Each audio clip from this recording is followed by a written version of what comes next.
again, I'm Bambi. I'm from Wickham School of Communication and Information. I'm a year 4 student. And hi guys, I'm Rachel. I'm from the School of Social Sciences and I major in Sociology. Okay, so thank you SOH for that exciting sharing about all the different courses. So after that really long sharing, I kind of feel a little bit hungry right now. So You know, it's always good, and also near the School of Humanities, Liho. We have got 3 bubble tea shops in Singapore. In NTU, we've got Liho, we've got Each a Cup, and we have coming very soon, we've got CoHASS here, which is absolutely fantastic bubble tea place. Yeah. But okay, bubble tea aside, back to the important things. We've got our next panel discussion again with the CoHASS departments. We've got the Art Design Media School, Wickham School of Communication and Information, School of Social Sciences, the Humanities and School of Humanities, and also the NTUUSB on the panel. So continue sending in your questions and join us for this next panel. Stay tuned to find out more. Hello, good afternoon. Welcome to this roundtable discussion by various colleagues of mine from the College of Humanities, Arts and Social Sciences at NTU. My own name is Neil Murphy. I'm a professor in the School of Humanities, but I am the Associate Dean for undergraduate programs at the college level. The intention today is to give you as much information as we possibly can in a short space of time, and to answer some of the key questions you have about our disciplines and perhaps also about studying at NTU. Initially, I'm going to introduce you to all my colleagues from the various schools, after which they will each say a little bit about their schools, and then we will switch to the most important part of the section, which is to receive questions from you and to respond as best we can. Okay, so I'm going to begin by firstly introducing you to my colleague, Professor Piers Satik, on my right here. He's the Associate Chair in the School of Art, Design and Media. He will say a few words in a moment. Next to Piers is Professor Daniel Jernigan, who's the Associate Chair from the School of Humanities. And my immediate left is Professor Laura Wu. She's the Associate Chair in the School of Social Sciences. Next to her is Professor Young Bo, who is from the Wickham School of Communications, Associate Chair. And lastly, but certainly not least, is the Director of the University Scholars Programme at NTU, Mei Lewin. Okay, and now, so I'm literally going to go around once more, but on this occasion, it's to introduce you, to allow them to say a little bit about their schools and introduce the schools. Okay, so Piers, off you go. Hello, my name is Piers Sadik. I'm the Associate Chair for Academic Affairs at the School of Art, Design and Media. At the School of Art, Design and Media, we have 2 professional undergraduate degrees, one in design art and the other is in media art. Now, within that, if you take the Bachelor of Fine Arts in Design Art, we have 3 pathways. One of them is in product design, and next is interaction, and the third is visual communication. Likewise, in taking a BFA in media art will consist of 3 pathways, which will be in animation, photography, filmmaking, or newly added is the game. So all of them are exciting. Our BFA is very much kind of attuned to your liking and your direction. Either you can take a generic BFA in design art or media art, or you can choose a specific pathways. For example, in animation, or game, or product design, or in Viscom and so on. This gives you the latitude to enjoy the whole width and breadth of the school and be a professional at the end of the 4 years. Besides that, we have minors in art history, minors in photography now, which is new, and we're also part of the minor in film studies as well. Thank you. Daniel? Okay, thanks. Yeah, I'm Daniel Jernigan. I'm the Associate Chair for the School of Humanities. The School of Humanities is made up of 5 subject areas: English, history, linguistics, philosophy, and Chinese. In addition to those 5 subject areas, we offer double majors, English, literature, and art history with art design and media, and psychology and linguistics multimedia studies, okay, which is a double major with School of Social Sciences. We offer a number of minors as well, okay, any subject area across the college you can take a minor in, okay, but in addition to those minors, some of the standalone minors within the school include creative writing in English, creative writing in Chinese, a minor in translation, minor in gender studies, and in film, okay? And I think one of the great things that we have to offer as a school, okay, is good communication skills, good analytic thinking skills, good critical thinking skills, and yeah, we hope to see you in August, okay, if you're interested in our program. Okay, thanks. Laura? Hi, I'm Laura. I'm the Associate Chair in Academic for the School of Social Sciences. Social Sciences refers to a branch of disciplines that study how we human beings make decisions and how our choice, our behavior, and our interaction may affect the society and the world, and how public policies may affect our choice, behavior, and interaction in a scientific way. At NTU, the School of Social Sciences proudly offers 4 single majors, which are economics, psychology, public policy and global affairs, and sociology. In addition to these 4 single majors, we also offer double majors with combinations such as economics and psychology, economics and global affairs.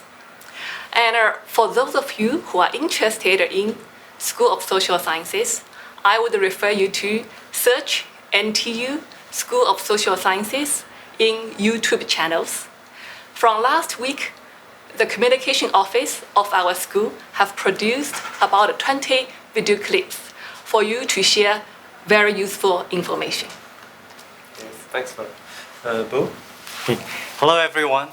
The WICAM School of Communication and Information is the most comprehensive communication program in Asia and one of the best in the world. And this is not just me saying, but well recognized by people outside. Last year's QS subject ranking listed the WICAM School number 8 in the world and number 1 in Asia, which means number 1 in Singapore. So of course, these rankings and numbers cannot tell you everything about what our students learn in school. So that's why I highly encourage you to visit the WICAM School's virtual open house site. The address is wkwsci.live. Again, wkwsci.live.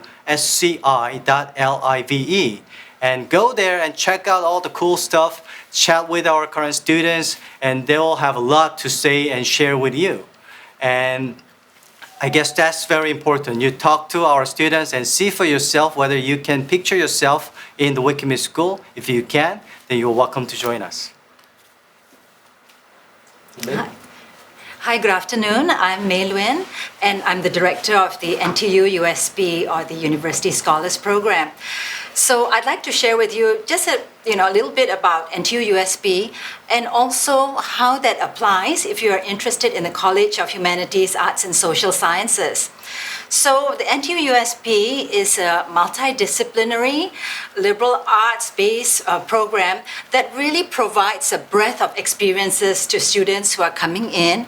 And so, in NTU, as my colleagues have mentioned, you go straight into your particular area of specialization. For example, you might go into the WICAM School of Communication Information, and you want to specialize in information or communication.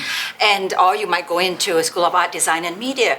So you would go into the particular school and also be involved with NTUUSB. So that provides a breadth of experience without adding any more demands on your undergraduate experience. So what we do is in the components which we have carved out from your undergraduate education for general education modules, you would be involved with the NTUUSB curricula, you'd be involved with a program which offers many experiences which are international and global in nature, and then you remain as a student who is in a particular discipline, such as English or economics, where Laura comes from.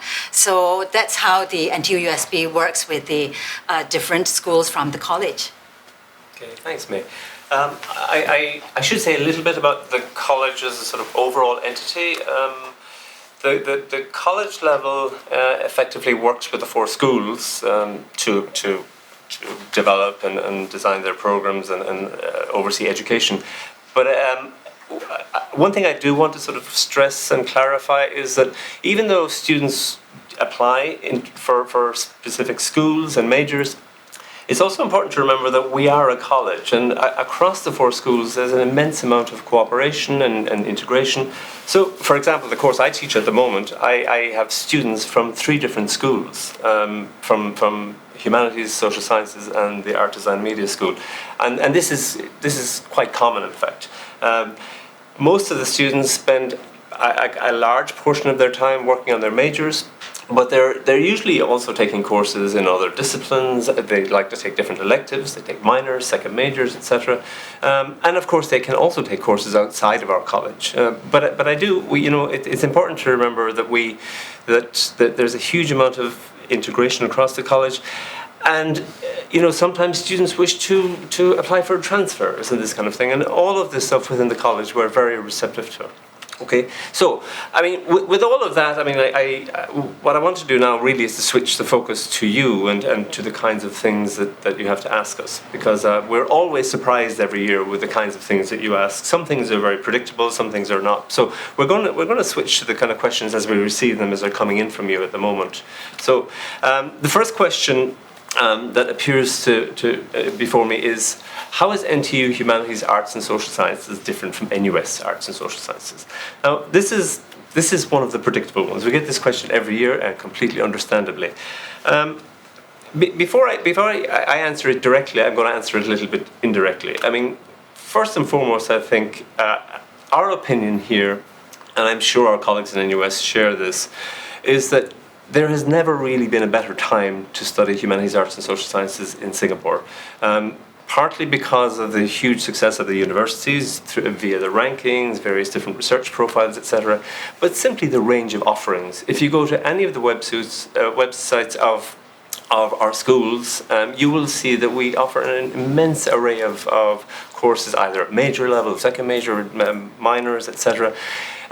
There's a huge amount to choose from, and I actually think that the greatest difficulty for you is making a decision on what it is you really want. So, as a response to this question, I mean, I would say that the most important thing for you is to look at everything that's available to you, choose on the basis of what works best for you.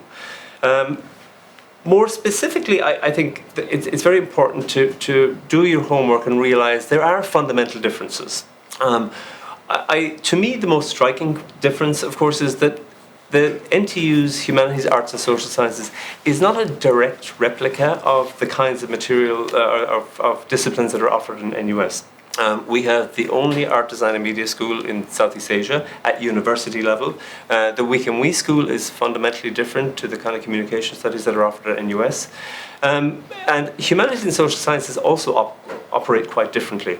If you apply to economics in NTU, you apply directly to economics. If you apply to psychology or English literature, you apply directly to these disciplines.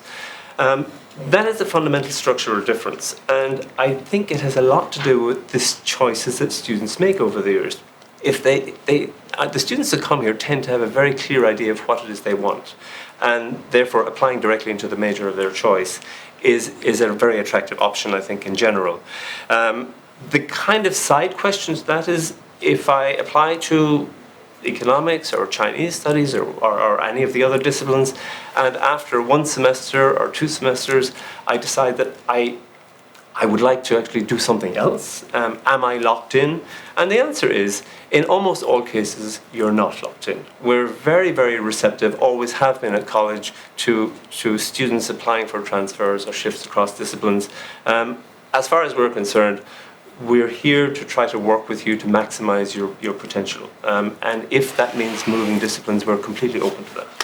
Okay, then the next question, I guess I will also address before I hand over to my colleagues. The next question that is appearing is, if I choose the double major, can I drop one major along the way? And actually, this is quite related to the last point I made with the last question. You can drop one major, you can switch out of the double major program into a single major program. In almost all cases with the double major program, with one or two exceptions, you can drop one major and retain the other. The two exceptions are media analytics and art history. Right now, those two disciplines exist only as part of double major programs, so you cannot focus entirely on one of those things. In the case of all the other majors in the double major, you can, no problem whatsoever. Okay, so the next question, I think I will hand over to my colleague Daniel Jernigan. Maybe just back to the previous question, Sure. Neil, if I could just add some comments to that. You know, aside from because students hear about the double major so much, Yes. but aside from the double major, we also have something called a second major, and lots of choices in terms of the minors. So, you know, when a student decides to drop a major, sometimes it doesn't have to be a full, this or nothing. Yeah, for sure. But there's opportunities to just maybe make it a little bit smaller as a minor, and a student may decide to do 2 minors, for example, because they, come across those opportunities and they're attracted to it. So there's a lot of flexibility for students as they progress in their 4 years. Yeah, I mean, this is very true. I mean, honestly and truly, what we always try to do with students is to work with them and counsel them in terms of, I suppose, effectively curating the right combination for them. And there are many different options, actually. Okay. So, Daniel, would you? Okay, this question concerns in the news, there's been talk about NTU moving towards aptitude-based admissions. Okay, the short answer, and the question is, what is that? The short answer to that is that we don't just look at your A-level marks, we don't just look at your poly marks, okay? We also bring you in for, at least in SOH, and I know the other schools are doing this as well, we also bring you in for a writing test and an interview, okay? I think that the value of this is actually related to how we're structured as a school, okay, and as a college, okay, because the structure where you have direct admissions into the subject of your choice allows us, in some sense, to do this. Okay, because you're appealing directly to English, English can bring you in, okay, for interview and for writing an essay for us to evaluate you more holistically than, say, if you were going into the college as a whole. Okay, so the short answer, of course, is that it includes more than your marks. The long answer is that it's part and parcel of us developing a relationship with you and nurturing your interest in that particular chosen subject before you even join the program. Would anybody else like to jump in here? Because I know there are different aptitudes. Yeah, in the case of School of Art, Design and Media, we take the A-level or the Polytechnic score as only one proportion of it. And there's an opportunity to submit portfolio and other material that determines your aptitude to study in the School of Art, Design, Media, and the consolidated mark or grading will kind of allow us to determine the students' intake. So it's not completely an aptitude-based admission. But we do also have to look at your A-level scores as a starting point. That's all I want to say. But it's very important to prepare a portfolio if you're wanting to join the School of Art, Design, and Media. Yes. I mean, preparation is a key issue, I think, for applying to any of our disciplines, because if you are called for interview, and many of us interview, I think it's really crucial to have done your homework. So just be able to answer the question, why do you want to study this discipline? It's amazing how many people don't quite respond to that question very well, and it's a very obvious one. So I think about it. Yeah.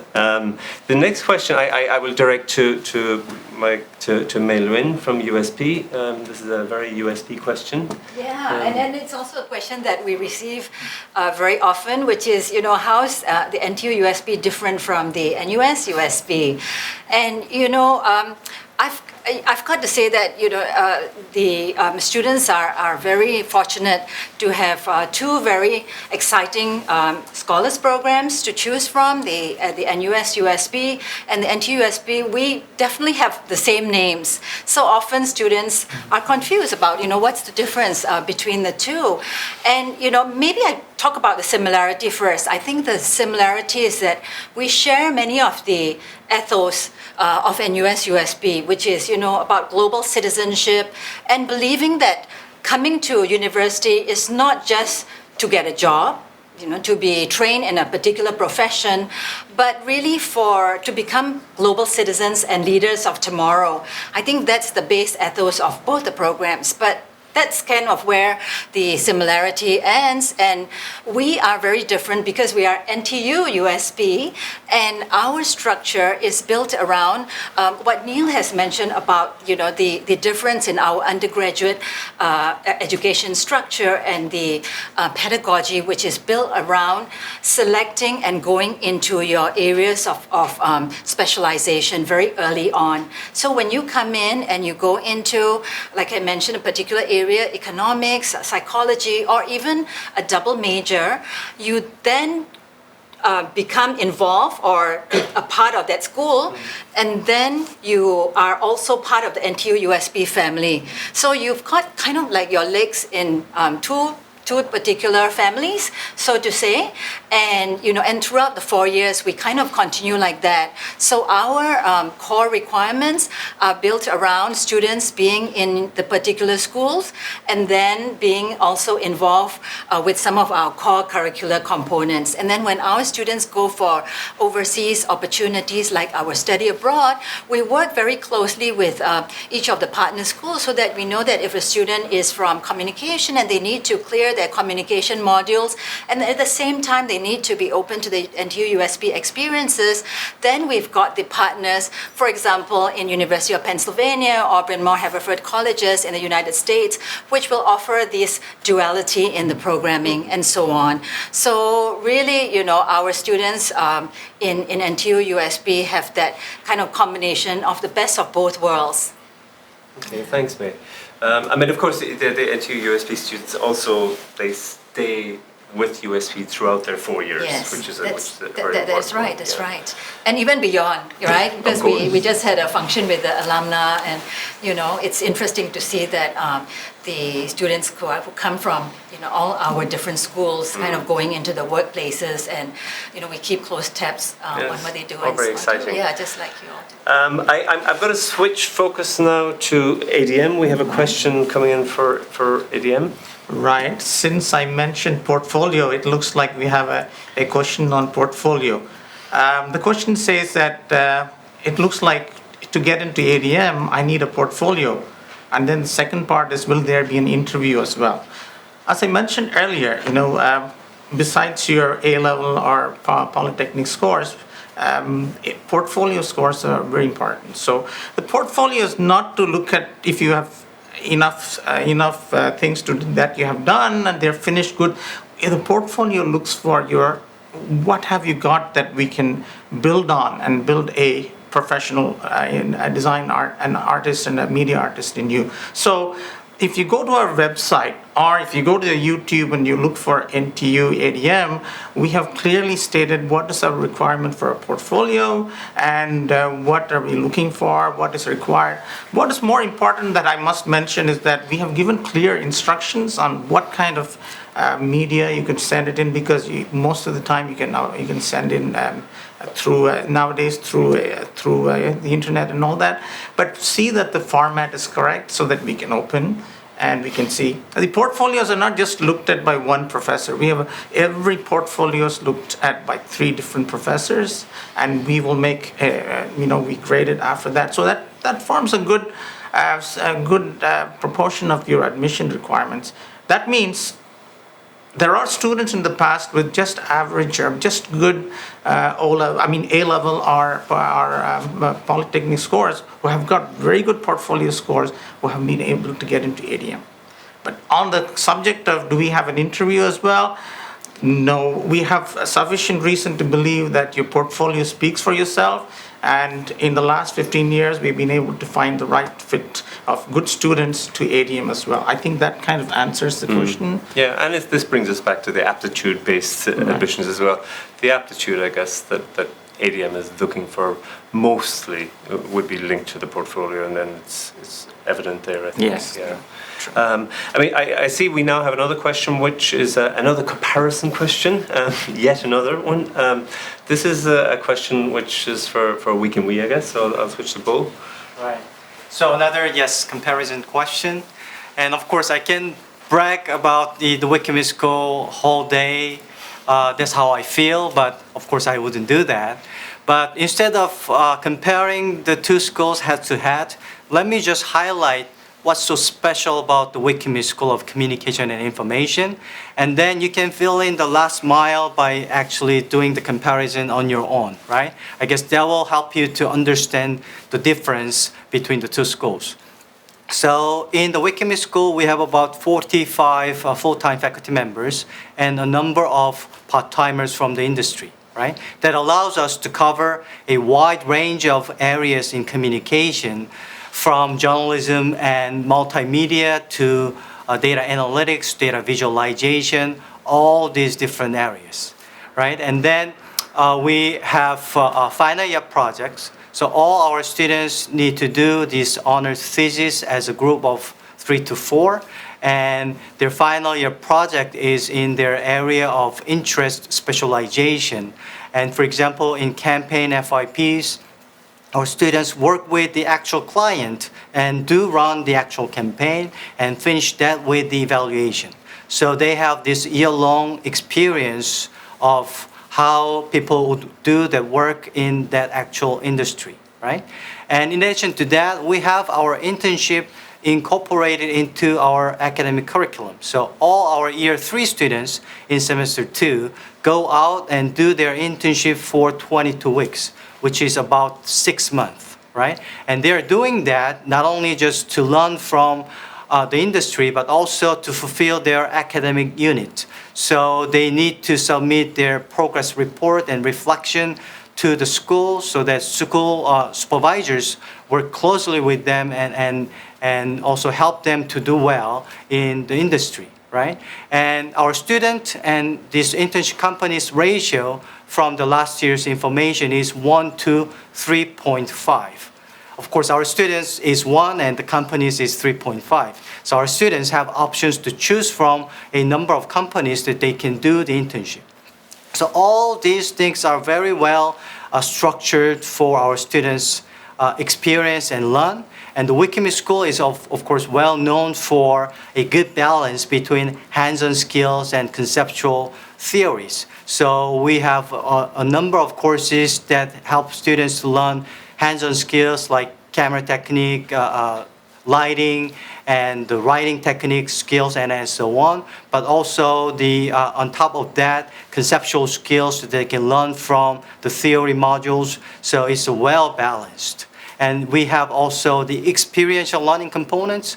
So we have 8 different overseas practicum modules where most of the fees are subsidized by the school.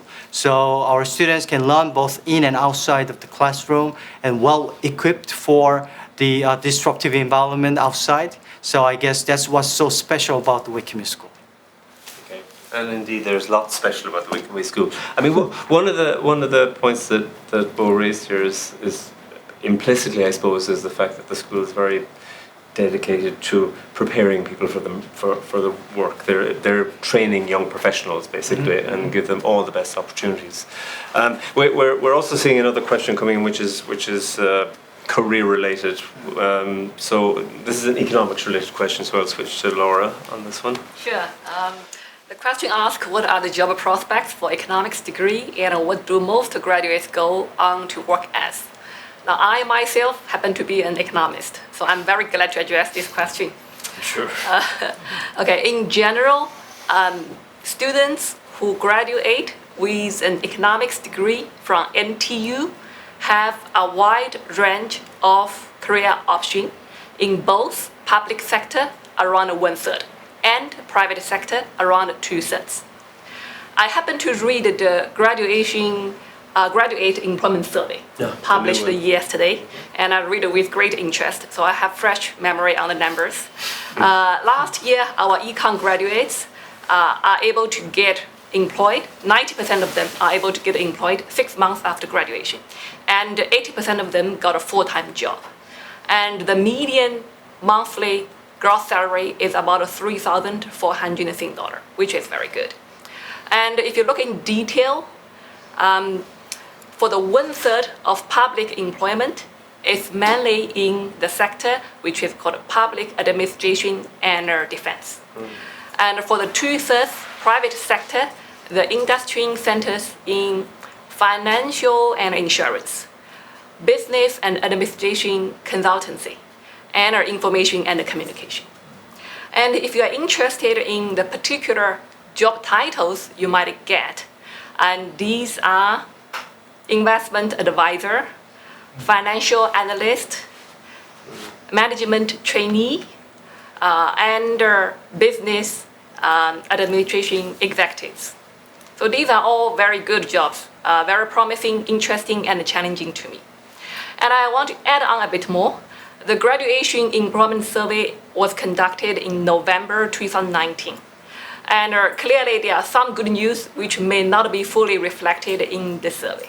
I can give you one example, okay? And if I allow myself to mention the name of student, Jonathan. Yes. And he is our student in double major, economics and public policy and global affairs. In fact, he's the first batch of graduate for double majors. Yes. And I wrote reference letters for him when he applied for Master in Public Administration in AIC. And this January, when I met him about, hey, how are you doing, Jonathan? He told me he's making a very difficult decision because he got both a job offer from the Prime Minister's office and he got a full scholarship for their master's degree at AIC. So, you see? So as I said, you can expect very promising job prospect for econ degree. And what is he going to choose? Ask him, Jonathan. Okay. I mean, of course, the economics department at NTU has a very long history here, actually. It was originally part of the Nanyang Business School, but we stole them and brought them over here. So we're very pleased to have them. There's another, we seem to have switched to a different theme now. I mean, we have another career-related question coming in here, which is, does HASS provide customized career guidance and preparation for its students? I mean, the reality is there are multiple answers to this, because the short answer is yes, of course we do, and I'll talk a little bit about that. But the university also provides customized career guidance. So that we have a university level careers office in NTU, and they provide everything from, we have a huge career fair every year. They have workshops for people preparing their application materials for jobs, CV writing, all of that very kind of close itemized work that they do with students. We have specific career officers that are connected to each of the schools as well. So, for example, we will have a particular individual who's both at university level but also linked to the school. So they know the individual requirements of each of the different disciplines, and this is true of all of the schools. In addition to that, I mean, that's the university level and activity, and it's very complex and very wide ranging. But at the college level, we also provide career guidance. I mean, even within the individual disciplines, we have faculty members who work with students on various things like this. But we also, at the college level, we organise a specific college-related job fair every year, during which we bring in all of the employers who are most interested in graduates from our disciplines. So, I mean, the university level job fair is great, it's fabulous, but it's very broad. We tend to see our own one as a bit more carefully curated. And we work with the schools and the students on that. People do interviews during the job fair. They get job offers. It's worked really well over the years. So we're very pleased with that. Now, I think we're switching back to disciplines with the next question. I guess this is a humanities question, so I'll switch to Daniel on this one.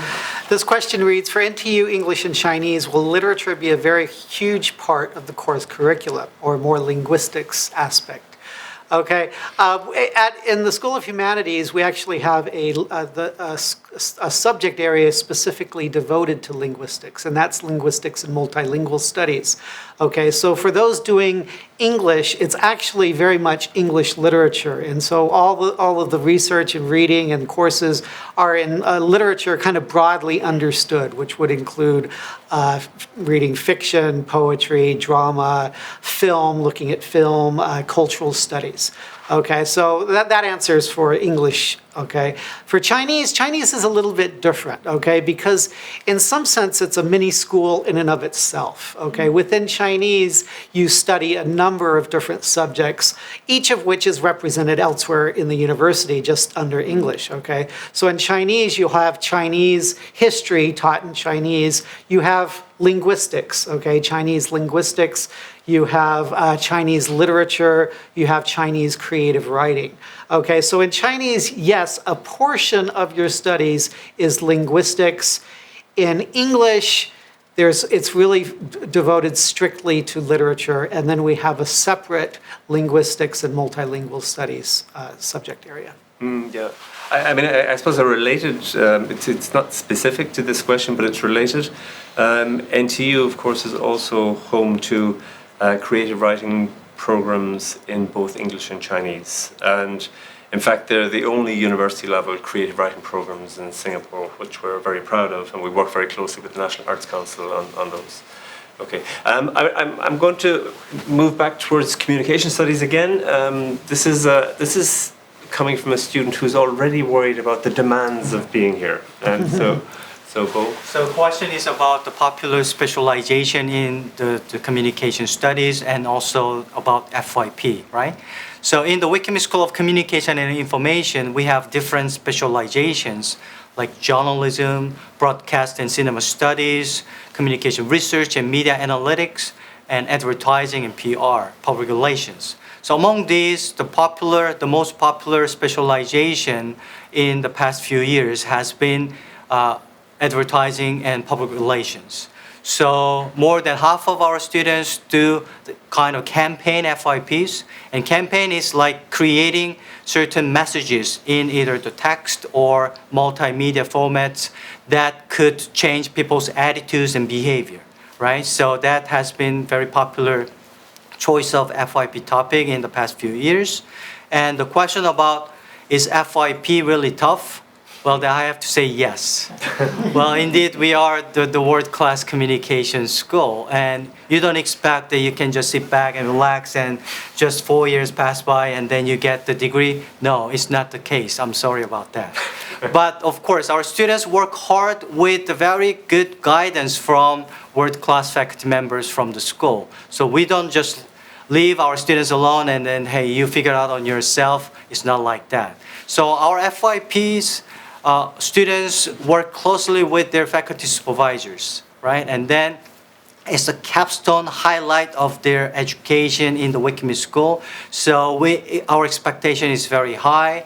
For example, the campaigns have to work with the actual clients. The research has to produce really high quality research outcomes, and those kind of papers are often invited to very prestigious international conferences and also published in journals. So those are the kind of expectations, but you're not alone. Our faculty members will work closely with you and we'll make it happen together. And if I could just add something to that, as somebody who teaches in advertising and PR, one of the reasons that that area is really kind of grown and has been tremendously popular is because of the growth of what we call strategic communication, where communication can be used by organizations strategically for different types of objectives. So, for students who want to go in not just into advertising and PR, but kind of the wider sphere of corporate communication, organizational communication. So, you know, you could be like working for a hospital or a bank or you know, an art company, right? And yet you have got that organizational or the corporate communication capabilities, and you know, you kind of specialize in that. So that's where I think where some of the minors and double majors come in, because you know, so you could have the kind of communication specialization in strategic communication, but then you could be working with art and theater, for example, or in finance, and you know, that would open like many other types of opportunities too. So I think across the college we've got a lot of synergy on that front. Right, our society is getting more complex, so just having one particular specialized knowledge may not be so much helpful nowadays. That's why our curriculum is very flexible, and you can mix match different specialization, as Prof. May just explained. So even our students doing the journalism, they just don't learn how to write, but nowadays they learn how to analyze the data and how to visualize the data so that they can put together to have the data journalism or things like that. And even in the college, they can do the minor in different disciplines, so that could help our students to be ready after graduation. Yeah, in fact, that really is the underlying philosophy behind all our second major programs, minor programs. It's to add a particular kind of dimension to the major. We have students working in, coming from Week in Wee, who are taking minors in Chinese, for example, and you know that for many of them the target job would be in the Chinese media. So this kind of thing, and it works very well, I think, over the years. I'm mindful of the time and questions, so we have time for a couple more. So this is a USB question, sort of. Yeah, I think, you know, we typically have a lot of questions about students wanting to double major, and they're wondering whether on top of the double major they can also do the USB. And certainly this is possible, and we've worked with many students who've double majored in USB. It is not easy, and I think that's something that students have to be aware of, that, you know, you've got the demands of the double major and you've got USB as well, but it is doable, and we certainly welcome the students who are double majoring to apply for USB as well. But saying that, I think that, you know, students who are also going into single majors, they don't have to feel like they're losing out if they're not double majoring, because as I mentioned, the NTUUSB offers that breadth of experiences, and then you have the opportunity to perhaps to choose minors in your second year, third year, and, you know, a lot of flexibility across the college, right? And I think Neil, it's set up so that students wanting to choose a second major in the second year can declare that they don't have to do it when they first come in. So after you come in, you know, you take different courses from different schools, you are able to then see if you want to have additional components on your portfolio, like a second major, like minors, and so on. So yes, you come into one program, but you know, there's a lot of flexibility and breadth that we offer. Yeah. I mean, we're also very conscious of the fact, particularly over the last few years, students, when they're applying at the point of entry, it's very clear that many of them are very ambitious. They want USP, they want double majors, they want second majors and minors, and you know, this is a really healthy sign, I think. And I mean, in many ways, our curriculum across the college has evolved in order to work with these kinds of student interests and demands. And it really is quite extraordinary what happens when you see students doing multiple things and they're benefiting from each other. It's really valuable and useful. So in a way, this is sort of linked to the next question, which I'm going to jump to, because it really is something that we haven't touched on today. I'm conscious of, and yet I think it's really important. The question is, what is the teaching style and learning method adopted by NTU, specifically HASS? Now, I mean, I think all of us could probably spend the entire day talking about this, because if you're working in a broadcast studio in Week in Wee, or in an art studio in ADM, you have very different experiences. I've sat in on many of these things over the years, and it's always a unique experience for me.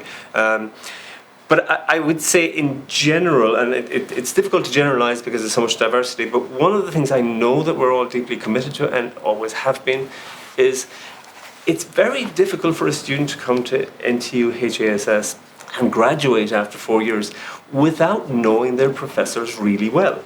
And there are a whole range of reasons for this. One is that we have a lot of seminar-style teaching. We have a lot of, I suppose, individualized research projects. We call them Eureka here, where undergraduate students get to work with professors of their choice. We have so many different points of intersection with students that we just know them very well. So if you want to go to university and hide from your professors, it's not going to happen here because we all know you and you know us.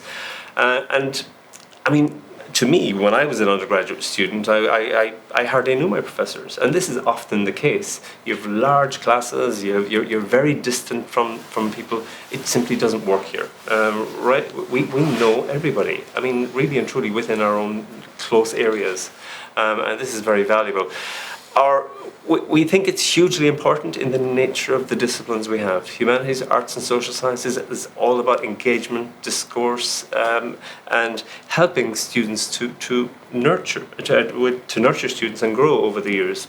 I know, for example, in my own disciplinary area, even in first year, we begin to have conversations internally among the professors about who are the students we need that need extra help, or that we see them as being really particularly strong in the area, this kind of thing. So it's very important for us, and it's absolutely at the center of everything we do. Okay, so I'm just wondering, does anybody else have any questions that might be more school specific? Yeah, there's one more. Let me try to read the question here. It was to do with, someone said, I like to design stuff using software, etc.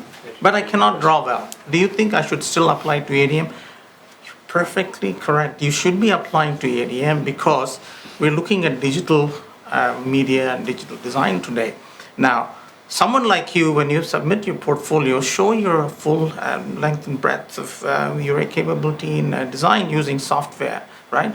Based on that, we will be able to evaluate you. The other thing that happens to you when you say, I don't draw a lot, I can't draw a lot, you have the foundation year in which we go through the sketching, drawing, and then 2D and 3D skills and all that. By the time you're ready.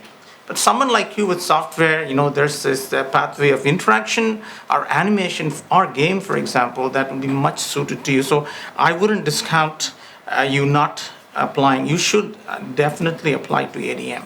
That's what I think. So your portfolios are not necessarily testing drawing skills? Yes, it's testing your aptitude, actually. Okay, all right.